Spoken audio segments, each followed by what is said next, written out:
जय राधा माधव कुंज बिहारी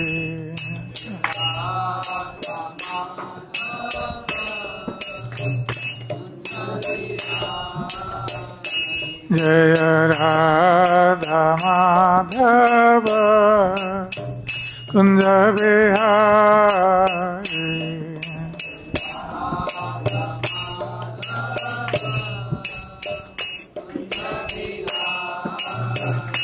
जय गोपीजन वल्लभ गिरिवरधारी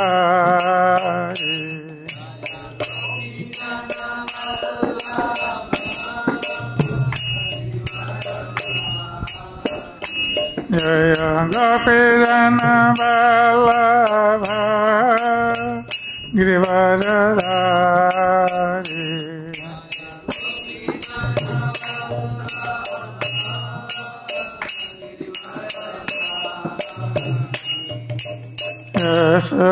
यशोदानंदन व्रज जन रंजन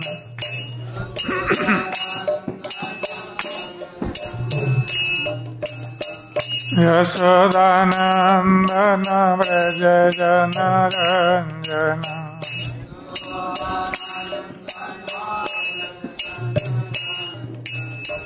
यमुना तेरा वनचारी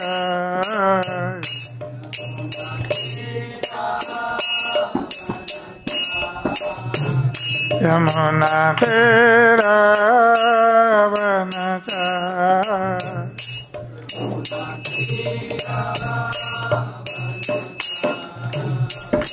जय राधा माधव कुंज बिहारी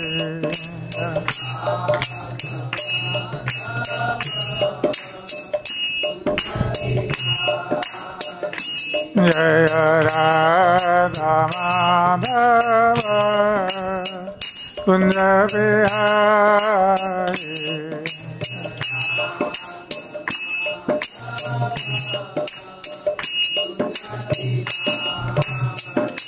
जय श्री कृष्ण चैतन्य प्रभु नित्यानंद श्री अद्वैत गदाधर श्रीवासादि गौर भक्तवृंद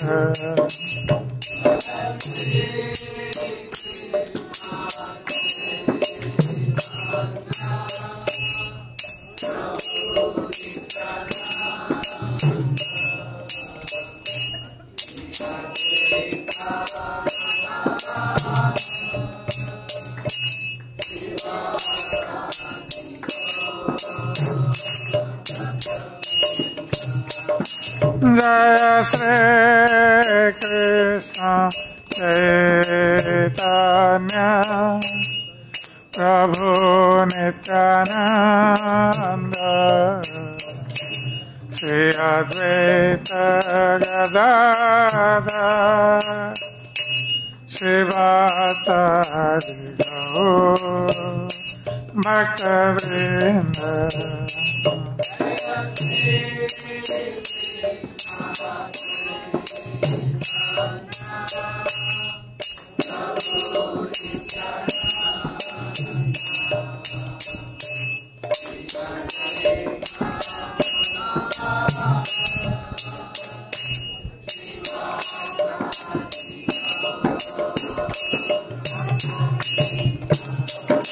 Hare Krishna, Hare Krishna, Krishna Krishna, Hare Hare, Hare Rama, Hare Rama, Rama Rama, Hare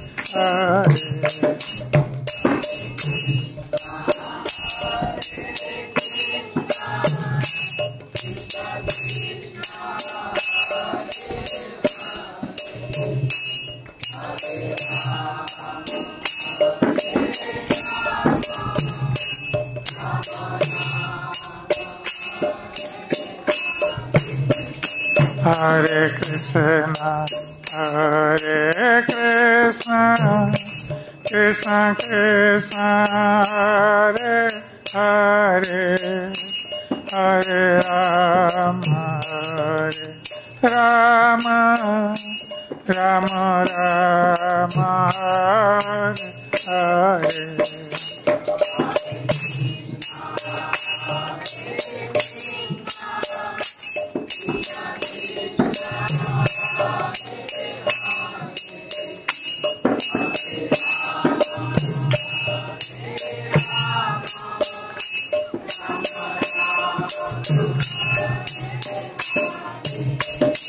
Hare Krishna,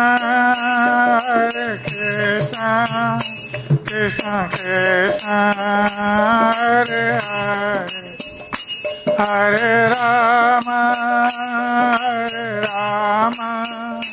Rama Rama, Hare Hare.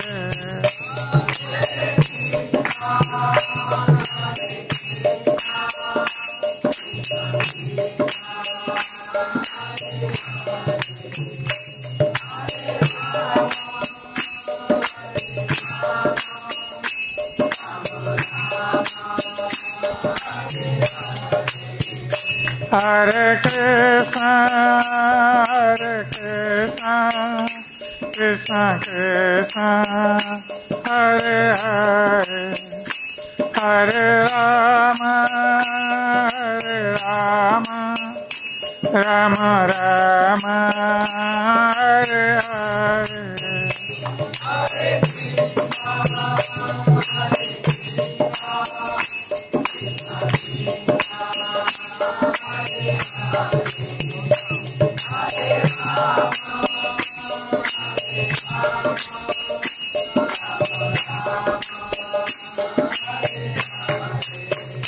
Hare Krishna,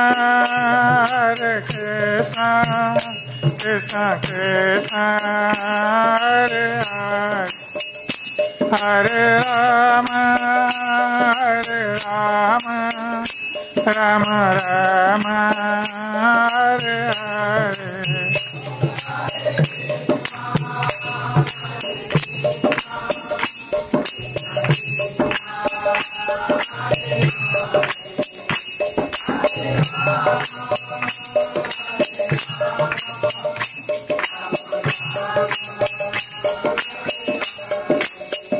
Hare Krishna, Krishna Krishna, Hare Hare, Hare Rama, Rama Rama, Hare Hare.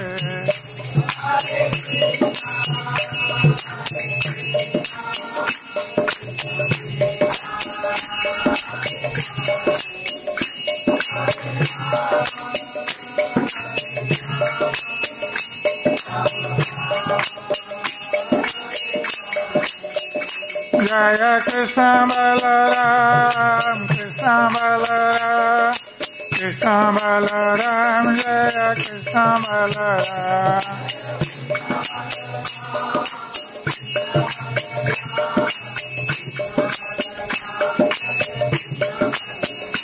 Jaya Radha Sama Sundar, Radha Sama Sundara.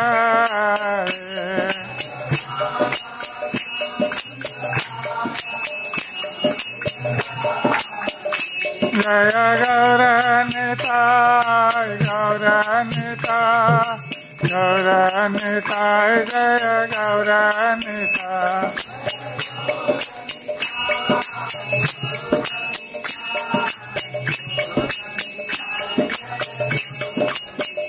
Nitai Gaur Hari Bol, Hari Bol, Hari Bol.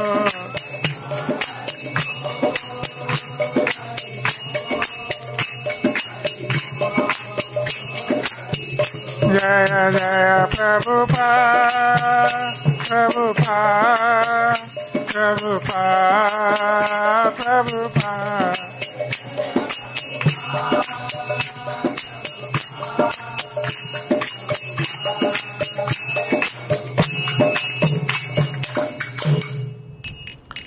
जय नम विष्णुपाद परमंश परिव्राजकाचार्य अष्टोत्तर शतः श्रेष्ठ मादेशी भक्ति वेदांत स्वामी श्रील प्रभुपाद की जय स्कंद संस्थापकाचार्य श्रील प्रभुपाद की जय नम विष्णुपाद परमंश परिव्राजकाचार्य अष्टोत्तर शतः श्रेष्ठ माद भक्ति सिद्धांत सरल ठाकुर महाराज श्रील प्रभुपाद की जय अनंत कोटि वैष्णव वृंद की जय नमाचार्य श्री हरिदास ठाकुर की प्रेम से कहो श्री कृष्ण चैतन्य प्रभु नित्यानंद श्री अद्वैत गदाधर शिवासादि गौर भक्त वृंद की जय श्री श्री राधा कृष्ण गोपीनाथ श्याम कुंड राधा कुंड गिरिवर्धन की जय श्री वृंदावन मथुरा धाम की जय श्री मायापुर नवद्वीप धाम की जय श्री जगन्नाथपुरी धाम की जय गंगा देवी जमुना देवी की जय भक्ति देवी की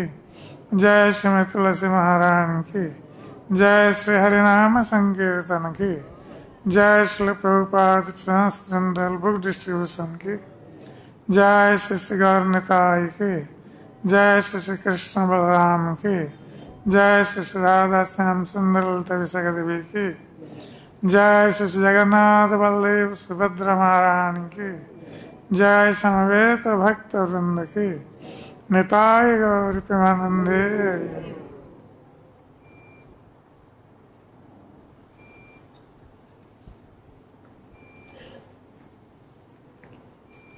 ओम नमो भगवते वासुदेवाय।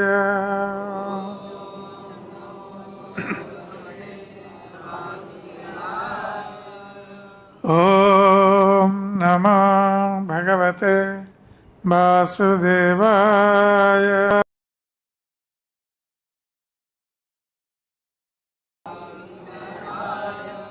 ओम नमो भगवते वासुदेवाय।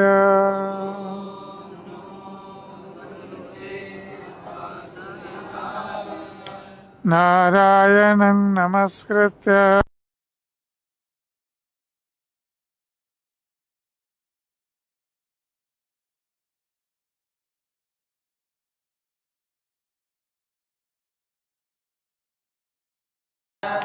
ततो जयमुदीरये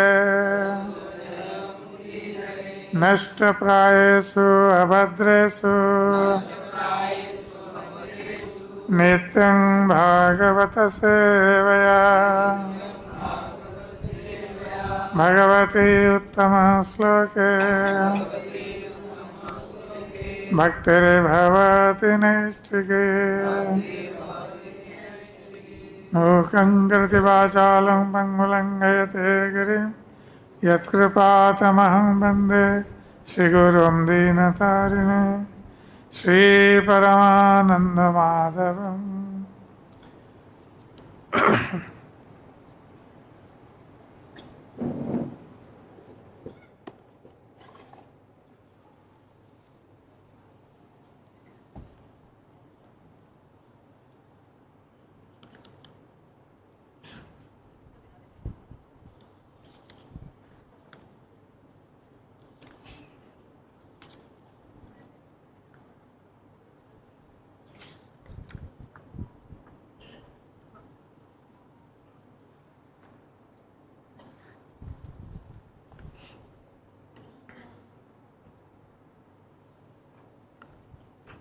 आज हम श्रीमद् भागवतम दसम स्कंद द्वितीय अध्याय श्लोक नंबर 22 पाठ कर रहे हैं।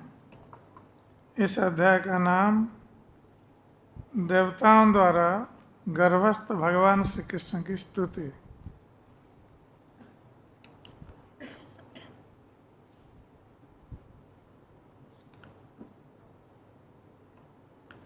सये सजीवन खलु संपरेतो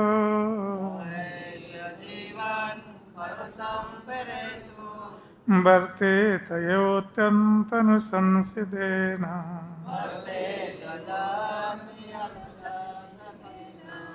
देहे मृते तं मनुजा सपन्ति गन्ता तमोऽन्धौ तनुमानिनो ध्रुवम्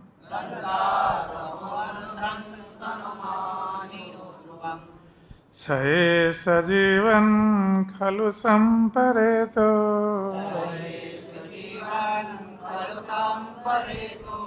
वर्तेत यो यत्यन्तनुशंसितेन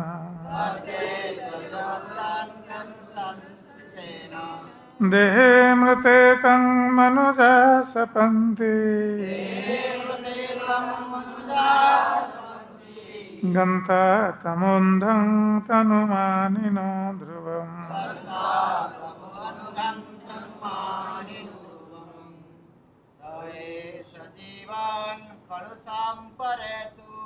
स एष जीवन् खलु सम्परेतो वर्तेत योऽत्यन्तनुशंसितेन देहे मृते तं मनुजा सपन्ति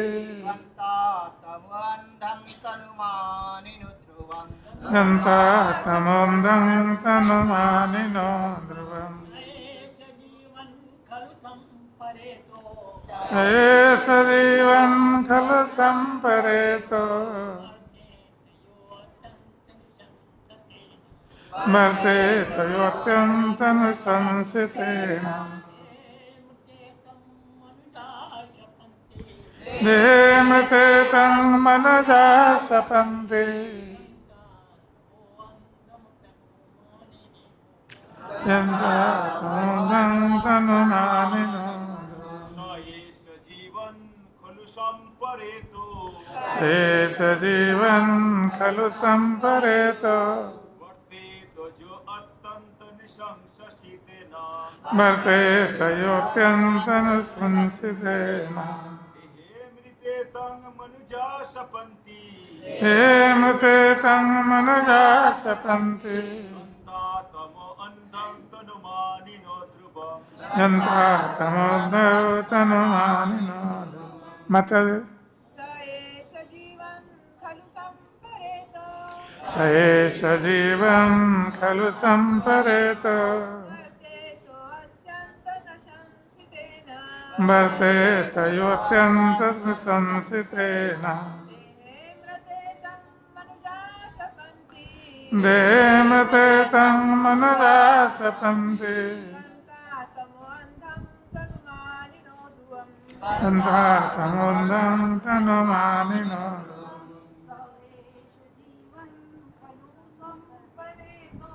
स एष जीवन् खलु सम्परेतो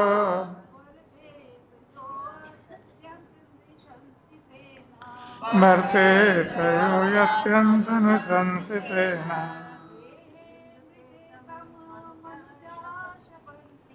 देहे मृते तं मनुजा सपन्ति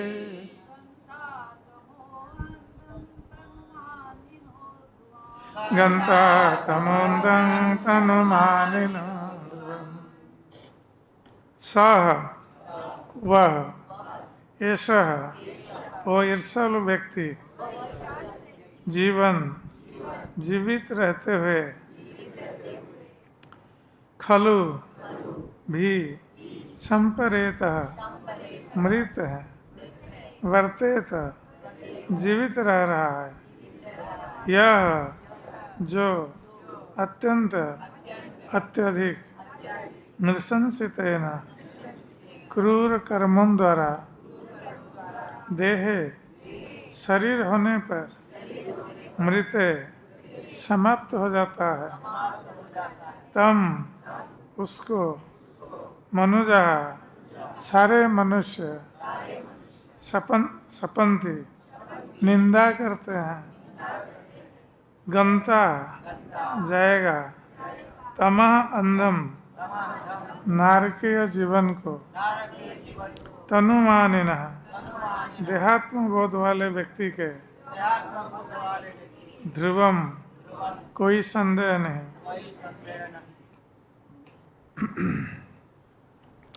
इस श्लोक का अनुवाद और तात्पर्य श्रील प्रभुपाद के द्वारा अनुवाद।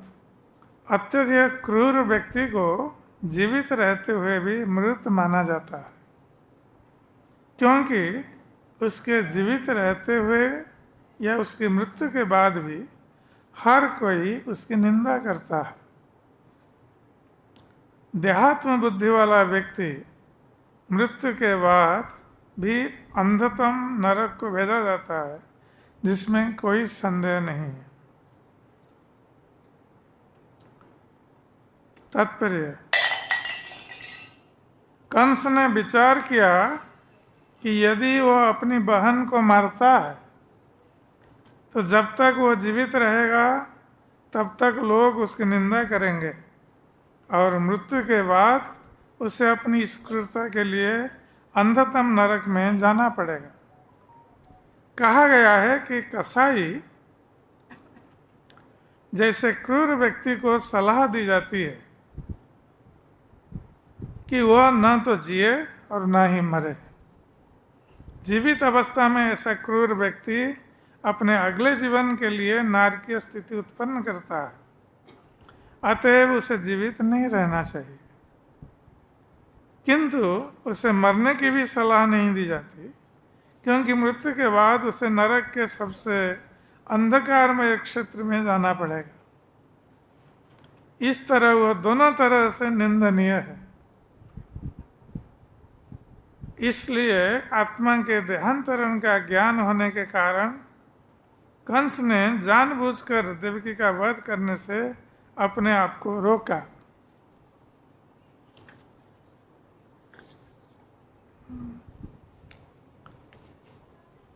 इस श्लोक में गंता तमुंदं तनुमानिनो ध्रुवम शब्द अत्यंत महत्वपूर्ण है और उसकी विस्तृत जानकारी आवश्यक है।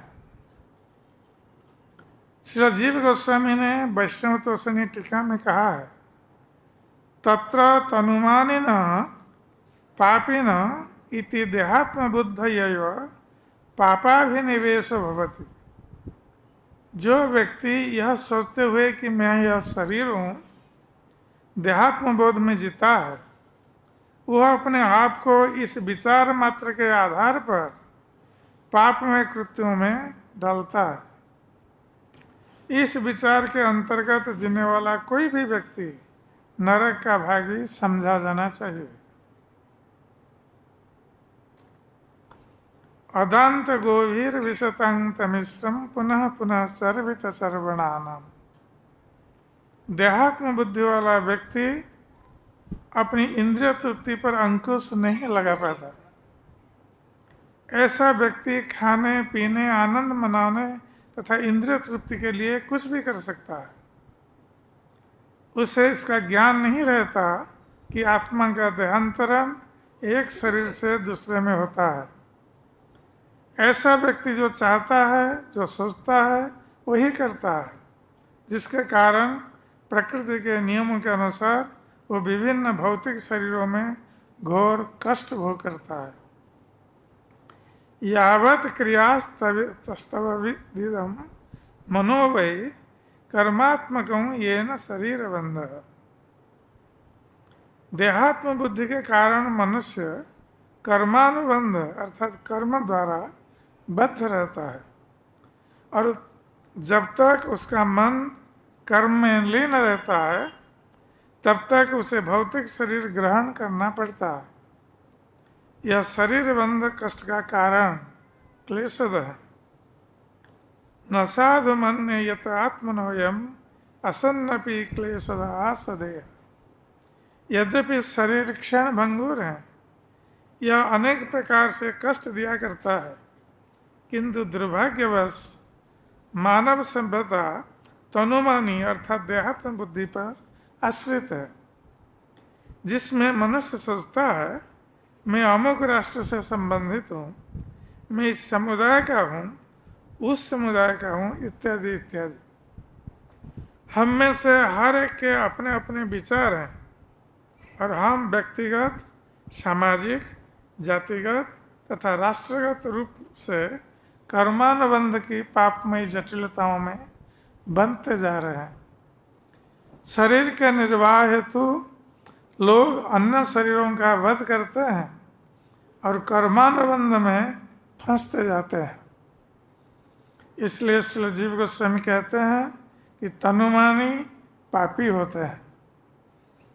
ऐसे पापियों का अंतिम गंतव्य अंधतम नरक होता है, गंता तमंधम।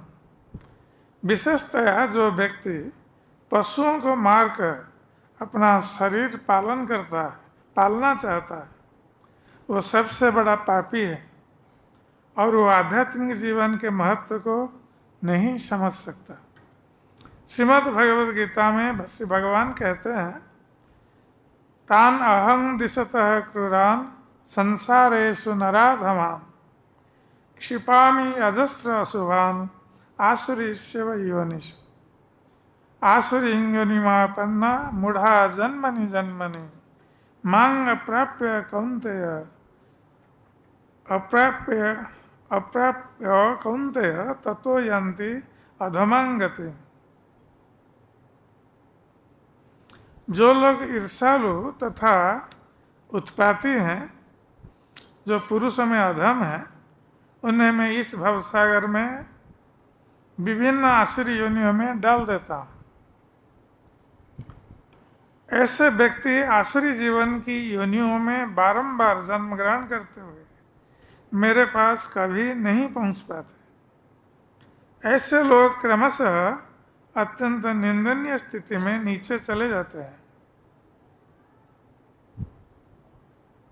यह मानव जीवन एक वरदान है जो अनेकानेक जन्मों के बाद मिलता है, जिसका मूल्य मनुष्य को समझना चाहिए।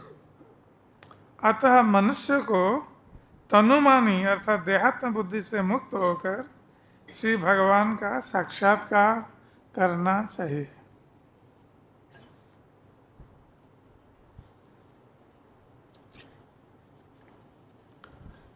ओम ज्ञानतिमिरन्धस्य ज्ञानाञ्जनशलाकया चक्षुरुन्मिलितं येन तस्मै श्रीगुरवे नमः।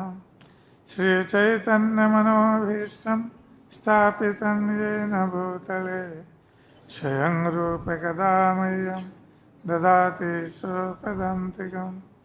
वन्देऽहं श्रीगुरो श्रीयुतपदकमलं श्रीगुरुन् वैष्णवंश श्रीरूपं शग्रजातं सगणरघुनाथ नितं तं सजीवम् साद्वैतं सावधूतं परिजनसहितं कृष्णं चैतन्यदेवं श्रीराधाकृष्णपादान् सगणललिता श्रीविशाखान्वितं स। हे कृष्ण करुणा सिन्धु दीनबन्धो जगत्पते गोपेश गोपिकान्त राधाकान्त नमस्तुते। तप्त कंचन गौरंगी राधे वृंदावनेश्वरी वृषभानुसुते देवी प्रणमामि हरिप्रिये। वंशाकल्पतरुभ्यश्च कृपा सिन्धुभ्येव च पतितानां पावनेभ्यो वैष्णवेभ्यो नमो नमः। नमो महावदन्नाय कृष्ण प्रेम प्रदायते कृष्णाय कृष्ण चैतन्य नाम्ने गौरतिसे नमः। जय श्री कृष्ण चैतन्य प्रभु नित्यानंद श्री अद्वैत गदाधर श्रीवासादि गौरभक्तवृंद।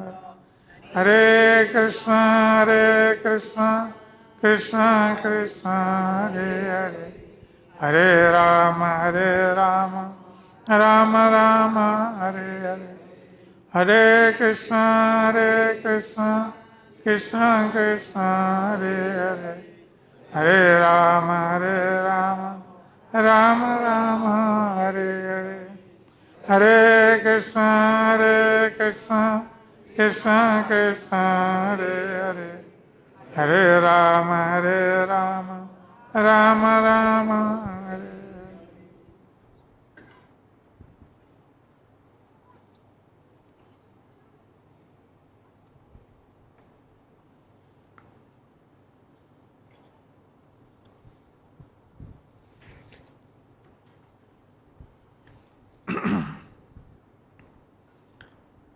स्वये सजीवन खलु संपरेतो वर्तेत यो अत्यंत नुशंसितेन देहे मृते तं मनुजः सपन्ति गन्ता तमोन्दं तनुमानिनो ध्रुवम्।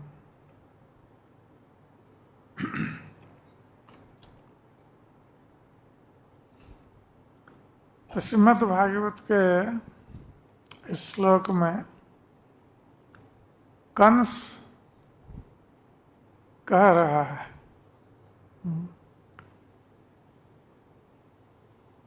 कंस के मुख से ये बात शोभनीय नहीं है, क्योंकि हम जानते हैं कि किस प्रकार जब देवकी का विवाह हुआ था और कंस देवकी वसुदेव के रथ को स्वयं चला रहा था, तो उस समय जो आकाशवाणी हुई थी कि जिस स्त्री का रथ तुम चला रहे हो उसका अष्टम गर्भ तुम्हारी मृत्यु का कारण बनेगा, तो इतना ही सुनकर कंस इतना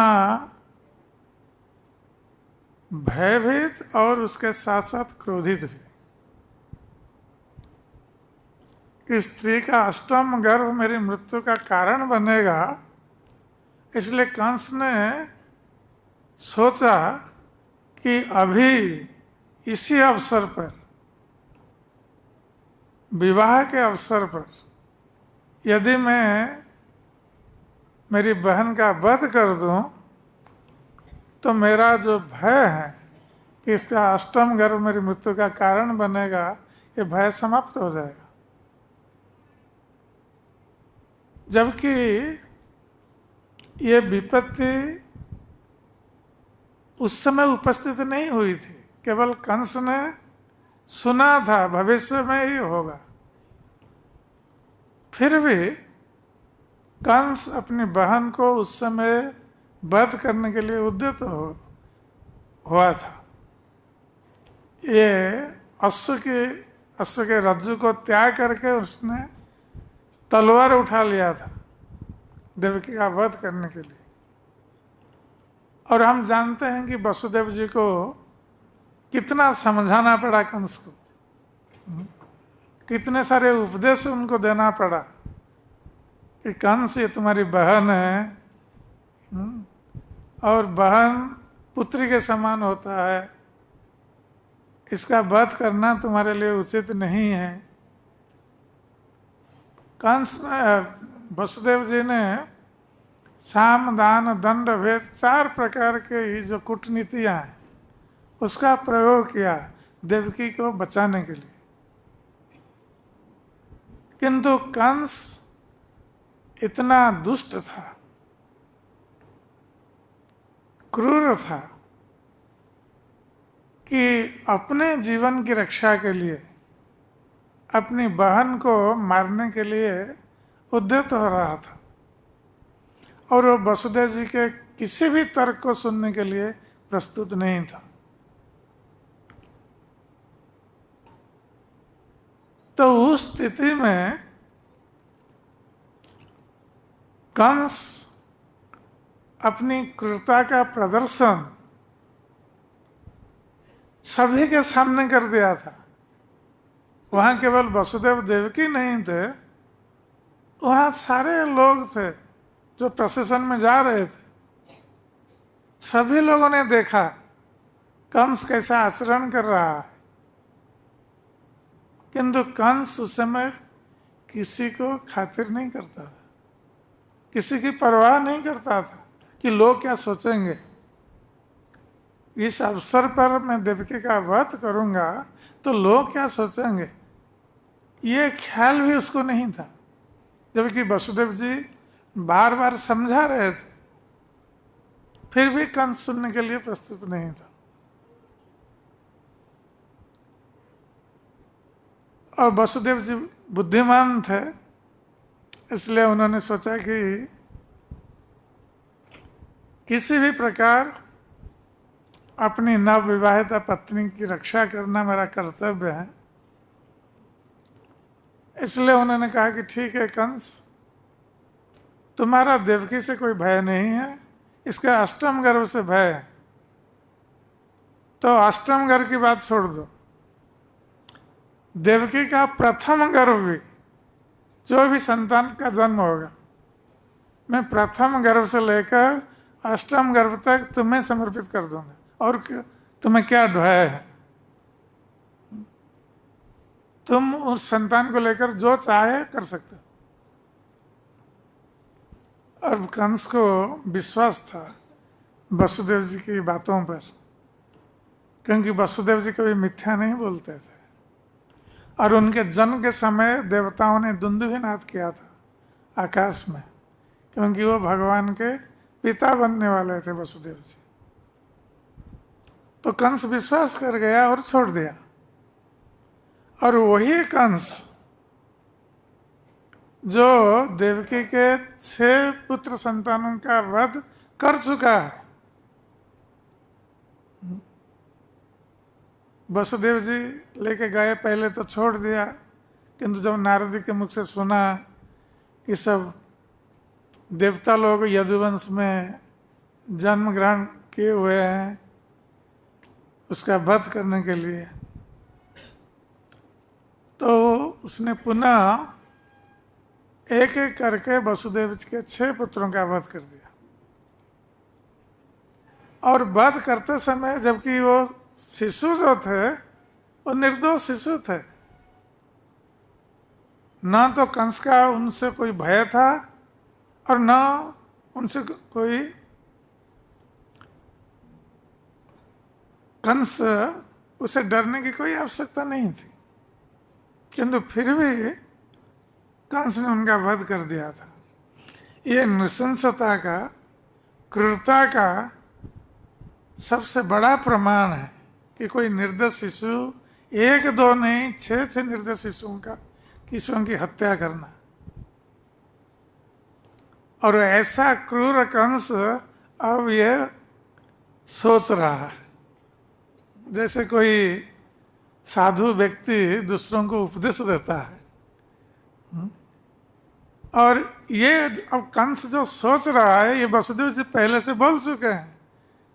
विवाह के अवसर पर जब कंस मारना चाहता था देवकी को, उस समय कंस ने नहीं सुना था, और अब वही बात वो कंस स्वयं बोल रहा है। क्या कह रहा कि सायेस जीवन खलु संपरेत बढ़ते तो यो अत्यंत नृशंसित, कि जो अत्यंत नृशंस व्यक्ति है उसका जीवन मृत के समान है। कंस कह रहा है जो अत्यंत नृशंस व्यक्ति है उसका जीवन मृत व्यक्ति के समान है। क्यों? क्योंकि वो जब जीवित रहता है क्रूर व्यक्ति, नृशंस व्यक्ति, लोग उसकी निंदा करते हैं, उसको गाली देते हैं, उसको श्राप देते हैं। और जब वो मर जाता है, मर जाने के बाद भी लोग उसकी निंदा करते हैं। मरने के बाद कोई व्यक्ति का गुणगान करता है, चलो व्यक्ति चला गया, उसकी क्या निंदा करें, उसका थोड़ा गुणगान करें। किंतु नृशंस व्यक्ति का मरने के बाद भी उसकी निंदा होती है। और कंस ये बात कह रहा है स्वयं, जबकि स्वयं नृशंस है, क्रूर व्यक्ति है, किंतु उसके मन में इस प्रकार का, ऐसे कोई साधु का स्वभाव होता है, साधु का भाव होता है, उसके मन में साधु का भाव आ रहा है। और पुनः कह रहे हैं कि देह मृत्य तंग मनुजा सपंथ, जब वो जीवित रहता है लोग उसका श्राप देते हैं कि ये दुष्ट व्यक्ति, ये पहले मर जाना चाहिए, इसको लोग श्राप देते हैं। गंता तमोन्धं तनुमानी न ध्रुवम। और जब वो व्यक्ति, नृशंस व्यक्ति जीता है, लोग उसको श्राप देते हैं। और जब मर जाता है वो कहाँ जाता है? नरक में, अंधतमिश्र नरक में जाता है, जहाँ बहुत कष्ट भोग करता है। तो ये कैसे संभव है कि जो क्रूर दुष्ट कंस, जिसने देवकी के 6 शिशुओं का वध कर चुका है, उसके मन में इस प्रकार का भाव कैसे आ गया?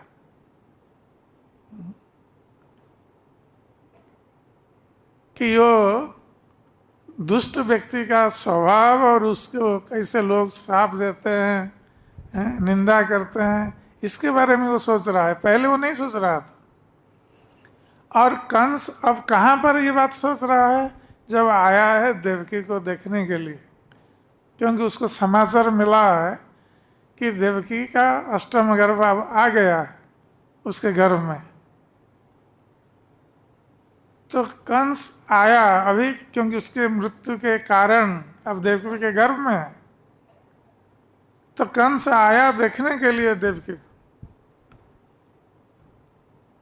और मारने के उद्देश्य से भी आया है कि अष्टम गर्भ जन्म होने से पहले मार दें तो फिर कोई चिंता नहीं है। तो देवकी को देखकर देवकी कंस भयभीत हो जाता है। क्यों? क्योंकि वो देख रहा है कि देवकी का शरीर इतना तेजोदीप्त हो गया है, शरीर से तेज निकल रहे हैं चारों ओर, जैसे कमरा है, चारों ओर कमरा आलोकित हो रहा है उसके शरीर के तेज से। और ये तेज इतना प्रखर है कि देखा नहीं जाता। कोई देवकी की ओर देखे तो वो देख नहीं सकता। कंस की इस प्रकार की स्थिति हो गई कि जो देवकी पहले उसके सद्यजात शिशु को लेकर वो मार चुका है, अब देवकी को देवकी देखा नहीं जाता, वो देख नहीं सकता देवकी को, उसके शरीर से इतने तेज निकल रहा है। और देवकी हर समय भयभीत रहती थी कंस से, किंतु अब देवकी भयभीत भी नहीं है कंस से, क्योंकि देवकी को पता है कि अब भगवान आ चुके हैं उनके गर्भ में। इसलिए देवकी देवी हंस रही है। कंस से भयभीत होने के स्थान पर वो हंस रही है। तो कंस इस दृश्य को देखकर आश्चर्यचकित हो गया कि जो देवकी सदा सर्वदा उससे भयभीत रहती थी, अब वो हंस रही है। उसके शरीर से ये दिव्य तेज निकल रहा है जिसकी ओर हम देख नहीं सकते। तो इसका अर्थ है कि जो भविष्यवाणी हुई थी, देवकी का अष्टम गर्भ मेरी मृत्यु का कारण बनेगा, मेरी मृत्यु का कारण देवकी गर्भ में आ चुका है। और वो कौन है? भगवान। भगवान आ चुके हैं, भगवान विष्णु आ चुके हैं कंस का वध करने के लिए। तो कंस सोच रहा है कि मेरी मृत्यु का कारण अब देवकी के गर्भ में है, मेरे अति निकट में है। किंतु कंस मारने के लिए देवकी को प्रयास नहीं कर रहा है। ये अब उसके मन में दिव्य चेतना आ गई। कंस के मन में वो तो कोई साधु पुरुष ऐसा बात कर रहा है। साधु लोग सोचते हैं, करते हैं कि नृशंस व्यक्ति को लोग जीवित अवस्था में उसकी निंदा करते हैं, मृत्यु के बाद भी निंदा करते हैं, वो अंधतम से नरक में जाता है जो नृशंस व्यक्ति, जबकि वो स्वयं नृशंस है। तो इसका अर्थ क्या है? क्योंकि कंस अब डरा हुआ है, अब डर गया है कंस कि उसकी मृत्यु उसके सामने है। कंस भयभीत हो गया है, भयभीत होकर ये बात सोच रहा है। और ये बात सोचने पर वो मार नहीं सकता देवकी को, देवकी का वध नहीं कर सकता। इसका अर्थ है कि इसके पीछे कंस का भय निहित है। वो अब देवकी को देखकर भयभीत हो रहा है कि भगवान विष्णु इसके घर में आ गए, मुझे मारने के लिए। और इसके साथ साथ हमारे आचार्य लोग, विशेष रूप से जीव गोस्वामी, कहते हैं कि कंस के मन में ये जो भय उत्पन्न हुआ, जिसके कारण कंस इस प्रकार सोच रहा है कि नृशंस व्यक्ति की गति क्या होती है, जो दूसरों का वध करता है उसको नृशंस कहा जाता है। तो उसकी गति क्या होती है, कंस सोच रहा है ये कैसे हुआ, कंस का मन कैसे परिवर्तित हो गया। एक तो भय के कारण परिवर्तित हुआ, ठीक है। दूसरा जो मुख्य कारण है, क्योंकि भगवान कृष्ण अब देवकी के गर्भ में है, तो भगवान कृष्ण देवकी के घर में निवास कर रहे हैं, इसलिए देवकी देवी को कोई भय नहीं है, क्योंकि भगवान उसके घर में है। और देवकी देवी ये अनुभव कर रही है कि भगवान उसके घर में आए हैं, इसलिए सदा सर्वदा वो कृष्ण चेतनशील रहती है और देवकी को इसलिए कोई भय नहीं है। जबकि मृत्यु का कारण देवकी के सामने खड़ा है कंस।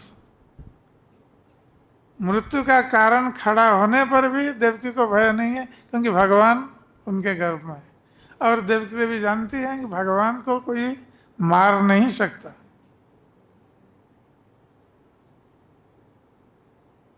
तो इसलिए देवकी देवी को भय नहीं है। और कंस के मन में जो परिवर्तन आया, ये भी भगवान के कारण ही आया, क्योंकि जो भगवान के सानिध्य में रहता है उसके मन से दूषित चेतना दूर हो जाती है। वो कभी बुरा नहीं सोच सकता, दूषित चेतना दूर हो जाती है उसकी। इसलिए कंस के मन में ये शुद्ध चेतना का उदय हो गया, क्योंकि भगवान शुद्ध सत्व में है। तो उनके संपर्क में, सानिध्य में आने के कारण कंस में भी ये शुद्ध सत्व का भाव आ गया। ये तो साधु का भाव है, कंस के मन में जो भाव आया, इसलिए कंस इस प्रकार कहने के लिए या सोचने के लिए समर्थ हुआ। जबकि विवाह के अवसर पर इस प्रकार नहीं सोचा था कंस, किंतु अब सोच रहा है। एक तो भय है, दूसरा है भगवान का सानिध्य। कंस अब देख रहा है भगवान इसके गर्भ में है। वो ऐसे तो कृष्ण चेतना में रहता था, जबकि कृष्ण को शत्रु मानकर सोते हुए, बैठते हुए, खाते हुए, चलते हुए हर समय कृष्ण कृष्ण सोच रहा था कंस कि कृष्ण आएगा, मेरा वध करेगा। तो कृष्ण चेतना में था, जबकि शत्रु भाव से। किंतु अब वो देख रहा है देवकी के शरीर के तेज को। कृष्ण के कारण, कृष्ण उसके घर में स्थित हैं, इसलिए देवकी का शरीर तेजोमय हो गया, तेजोदीप्त हो गया। तो कंस भगवान के सानिध्य में आकर उसकी चेतना परिवर्तित हो गई। जो मारने आया था देवकी का, अब सोच रहा है कि नहीं, ये हमारे लिए ठीक नहीं वध करना। हम इस प्रकार अगर नृशंस बनकर देवकी का वध करेंगे तो लोग क्या कहेंगे। पहले ये बात नहीं सोच रहा था कि लोग क्या कहेंगे। तो इसलिए जो नृशंस व्यक्ति होता है, जो पापाचारी होता है, पापी व्यक्ति होता है, उसका जीवन इतना सुखमय नहीं होता। जैसे यहाँ पर कंस कह रहा है तनुमानिनो ध्रुवम, क्योंकि व्यक्ति सोचता है कि मैं यह शरीर हूं, और जब व्यक्ति यह सोचता है कि मैं यह शरीर हूं तो वो शरीर चेतना में रहता है। शरीर चेतना क्या है कि शरीर को सुख प्रदान करना, शारीरिक सुख प्राप्त होना, ये शरीर चेतना। इसलिए हम शरीर को सजाते हैं, शरीर का यत्न लेते हैं, शरीर को सुख देने के लिए भी तरह तरह के इंद्रिय भोग में लिप्त रहते हैं, आहार निद्रा भय मैथुन आदि। तो इस प्रकार हम शरीर को सुख देना चाहते हैं, और शरीर को सुख देने के लिए व्यक्ति तरह तरह के पाप कर्म में लिप्त हो जाता है, और उस समय वो नहीं सोचता है कि ये पाप कर्म है, या यदि उसके ध्यान में आ भी जाए कि ये पाप कर्म, फिर भी वो उसको नकार देता है, चाहता है। तो तनुमानी व्यक्ति अपने शरीर के सुख के लिए कुछ भी कर सकता है, किसी की हत्या कर सकता है, किसी को कष्ट दे सकता है, कुछ भी कर सकता है। जैसे कसाई होता है, कसाई प्रतिदिन पशुओं का वध करता है, और वह पशुओं का वध करना उसकी पेशा। तो ये इसलिए इन लोगों को जो शरीर चेतना में होते हैं और शरीर को सुख देने के लिए दूसरे जीवों पर अत्याचार करते हैं, तो ये नृशंस है, पापी है।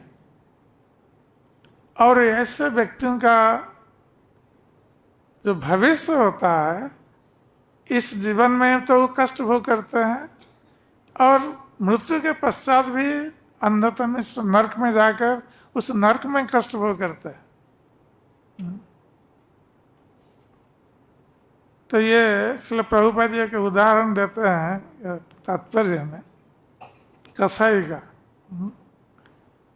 तो एक साधु जा रहे थे, रास्ते में कई लोग मिले उनसे तो एक कसाई मिला, तो साधु ने कहा कि माँ जीवो माँ मरो। क्यों इस प्रकार आशीर्वाद दिया कि तुम मत जियो और मत मरो? इस प्रकार का आशीर्वाद क्यों दिया? क्योंकि उसका जीवन जो है वो पशुओं की हत्या करता है, नृशंस कार्य करता है, और भविष्य में दंड पाने के लिए क्षेत्र प्रस्तुत करता है, पशुओं का वध करके। इस प्रकार उसका जो कर्म है, बुरा कर्म, पाप कर्म, ये बढ़ता जाता है। इसलिए कहा कि माँ जीव, तुम जियो मत क्योंकि जिएगा तो पाप कर्म करेगा, अब मरो मत, मरने से ये पाप। मुनि पुत्र माँ जीवो, तो मुनि पुत्र ब्रह्मचारी तो ब्रह्मचारी बहुत कष्ट सहन करता है, सेवा करता है, तो उसकी मृत्यु हो जाने से वो फिर भगवत धाम जाएगा। बहुत कष्ट करके सेवा करता है ब्रह्मचारी। और एक मिले साधु, तो साधु को आशीर्वाद दिया जीवोवा मरोवा। साधु अर्थात भक्त।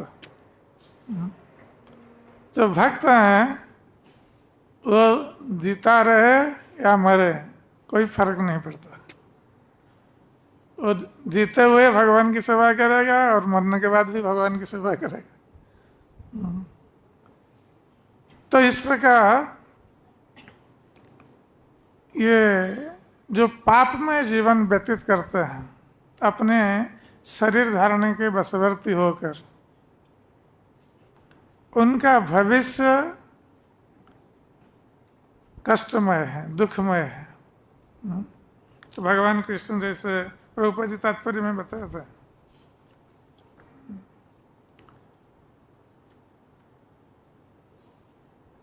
तानहं दिशतः क्रूरान संसारेषु नराधमान्।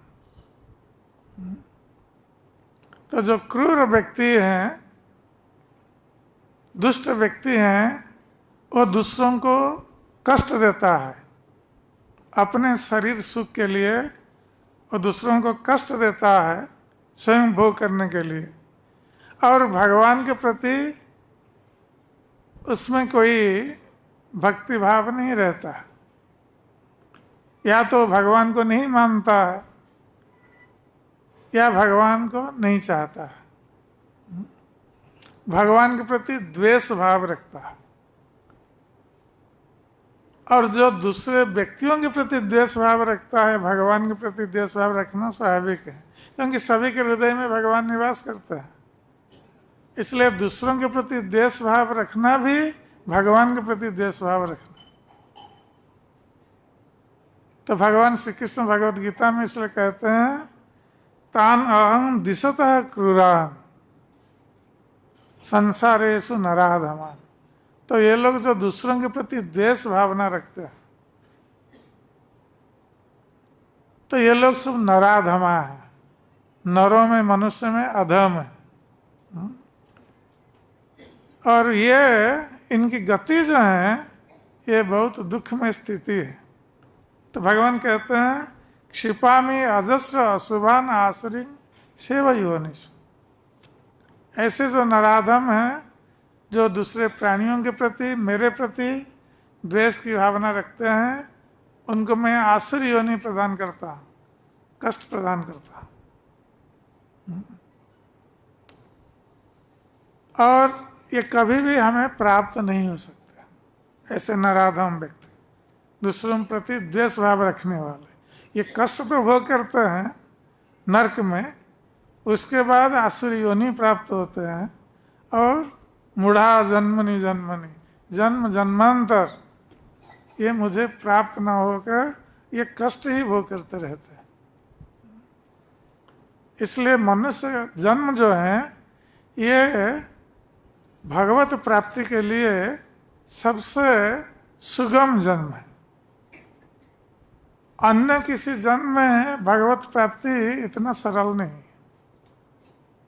इसलिए मनुष्य जन्म ही एक सुगम जन्म है, जिसमें व्यक्ति चाहे तो भगवान को प्राप्त हो सकता है।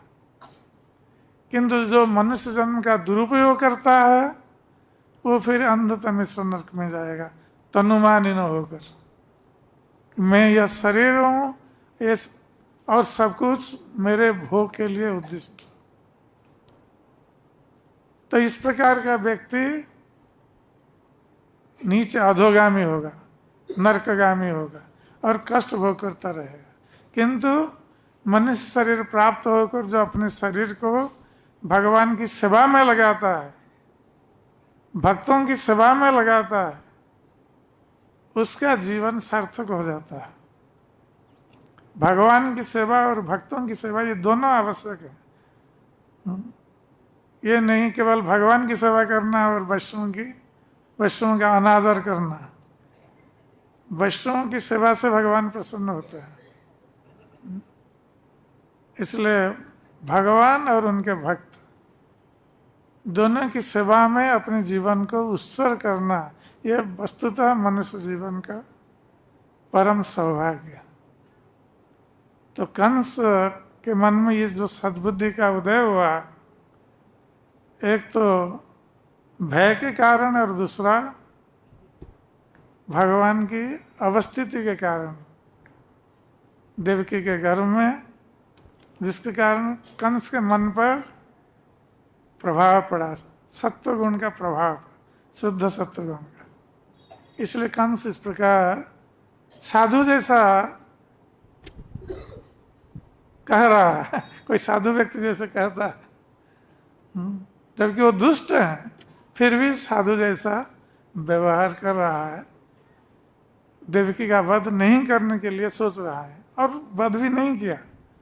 कंस चला गया, उसने सोचा कि जब शिशु का जन्म होगा तब हम वध करेंगे, अब नहीं। तो जो भी हो, तो इस प्रकार कंस के मन में सद्बुद्धि का उदय हुआ है भगवान की उपस्थिति के कारण, और कंस ने देवकी का वध नहीं किया, और सोचा कि बाद में जब अष्टम गर्भ का जन्म होगा और वो बड़ा हो जाएगा, तब हम उससे युद्ध करके उसका वध करेंगे। उसके मन में इस प्रकार भाव आया। पहले कितने शिशुओं का वध कर चुका है, किंतु अब इस प्रकार सोच रहा है। नहीं, आगे की कथा फिर आएगी। हरे कृष्ण।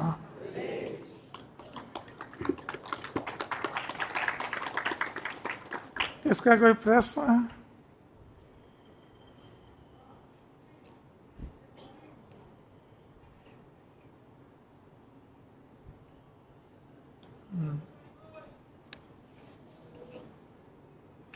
जय श्री प्रभुपाद की, जय श्री गौर निताय की, जय श्री कृष्ण बलराम की, जय श्री राधा श्याम सुंदर ललिता विशाखा देवी की, जय समवेत भक्त वृंद की। निताय गौर प्रेमानंद।